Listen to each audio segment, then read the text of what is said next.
Assalamualaikum warahmatullahi wabarakatuh. Alhamdulillah rabbil alamin, wassalatu wassalamu ala habibina wa syafi'ina wa qurrati a'yunina sayyidina Muhammadin wa ala alihi wa ashabihi ajma'in, amma ba'd.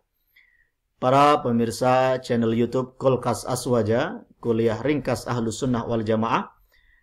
Pada episode ini kita akan membahas satu tema tentang senarai amaliyah nisfu Sya'ban yang kami tulis kembali dan kami sampaikan di PPT, diadaptasi dari tulisan Kiai Haji Ma'ruf Khazin yang telah mengkaji secara khusus tentang amaliyah nisfu Sya'ban ini. Yang pertama, kita dianjurkan untuk membaca surat Yasin pada malam nisfu Sya'ban. Dan ini yang sudah biasa kita lakukan. Nah, ini argumentasi dan penjelasannya seperti apa? Syekh Muhammad bin Darwish menjelaskan bahwa pembacaan surat Yasin pada malam nisfu Sya'ban setelah maghrib merupakan hasil ijtihad sebagian ulama. Dan hal itu bukanlah sesuatu yang buruk. Menurut satu keterangan, yang melakukan hal itu adalah seorang ulama bernama Syekh Al-Buni. Dijelaskan dalam Asnal Matalib, ya, karya Syekh Muhammad bin Darwish, halaman 234.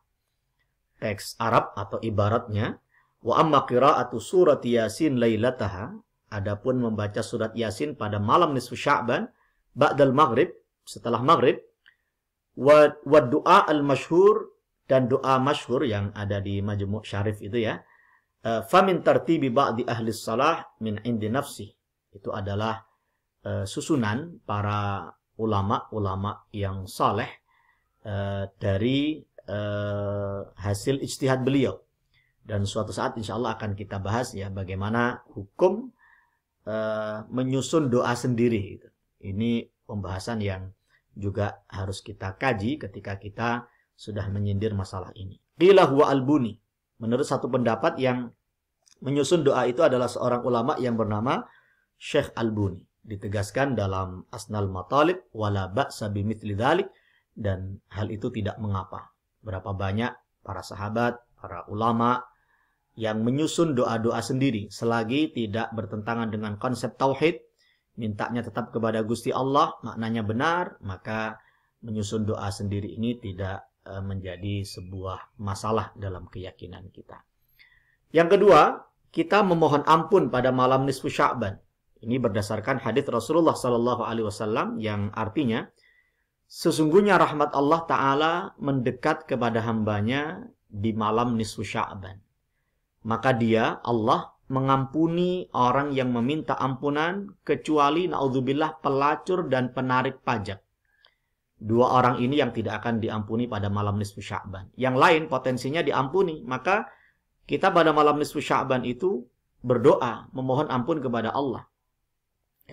Oleh karena itu, malam nisfu Sya'ban adalah salah satu anugerah dari Allah bagi kita yang banyak melakukan dosa ini untuk memperbanyak istighfar, bertaubat atas kesalahan dan kekhilafan kita. Haditsnya yang pertama yang riwayat Imam Tabrani dalam kitab Al-Kabir dan Ibnu Adi dari Utsman bin Abil As dikatakan, innallaha ta'ala yadnu min khalqihi fayaghfiru liman istaghfara illal baghiya bifarjiha wal asyar. Ya. Sesungguhnya rahmat Allah Ta'ala mendekat kepada hambanya di malam nisfu Sya'ban itu. Allah mengampuni orang-orang yang minta ampunan, orang-orang yang mau beristighfar, kecuali dua orang ini, pelacur dan penarik pajak.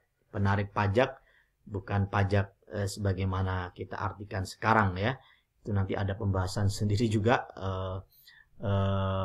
bagaimana pajak yang dimaksud di sini, karena ini konteksnya adalah di sebuah negara Islam yang pemerintahnya menerapkan pemerintahan Islam, di mana konsep jizyah itu sudah diatur hanya untuk dhimmi, tapi negara kita bukan negara Islam, sehingga satu kata yang tadi kita artikan penarik pajak jangan diartikan pajak yang berlaku di negara kita.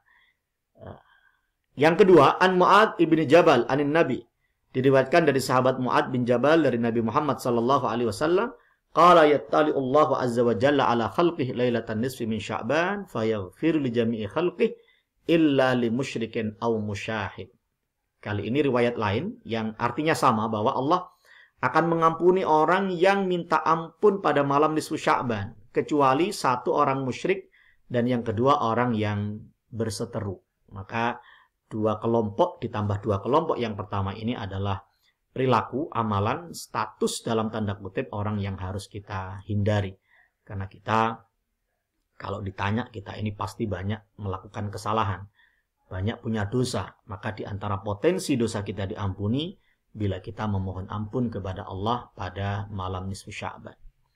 Yang ketiga, memperbanyak doa.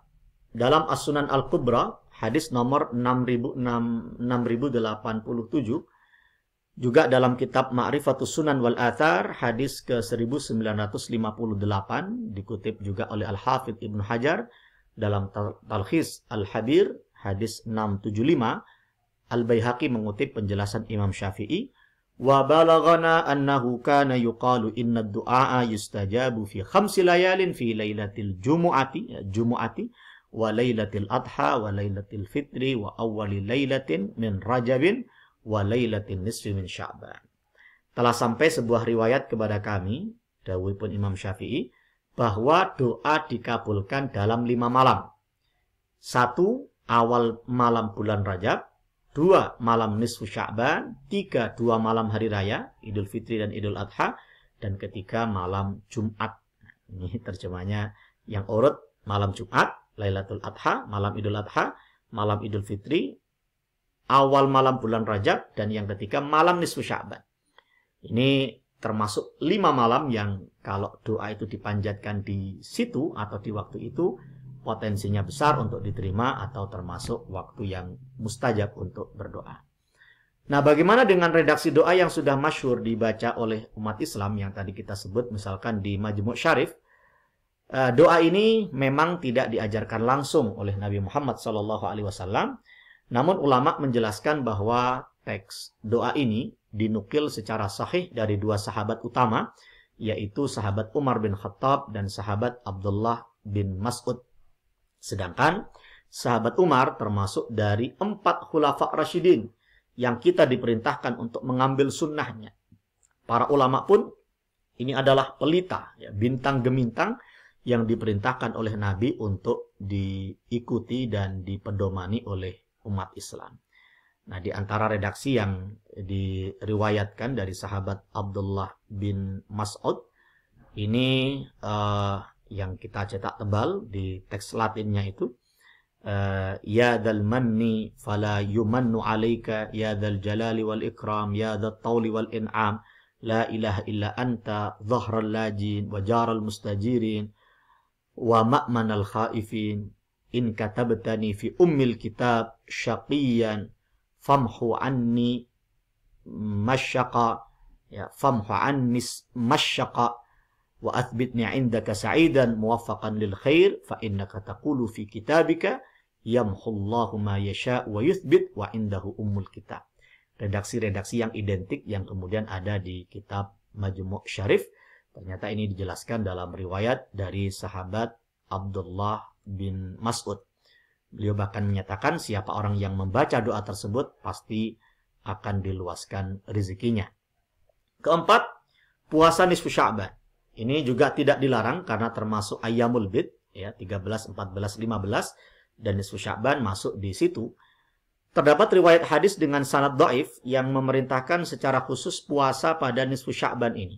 Ya, diriwayatkan dari Ali, dari Nabi Muhammad SAW, yang artinya jika malam nisfu Sya'ban, maka hidupkanlah malamnya dan berpuasalah di siang harinya, karena rahmat Allah turun ke langit dunia pada saat terbenamnya matahari di hari itu. Allah berfirman yang artinya, adakah orang yang memohon ampun lalu aku ampuni dia?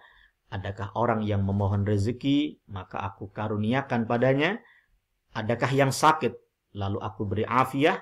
Adakah seperti ini dan seperti ini, sampai dikatakan ini sampai terbitnya fajar. Bisa dilihat di kitab Lataiful Ma'arif jilid 1 halaman 151.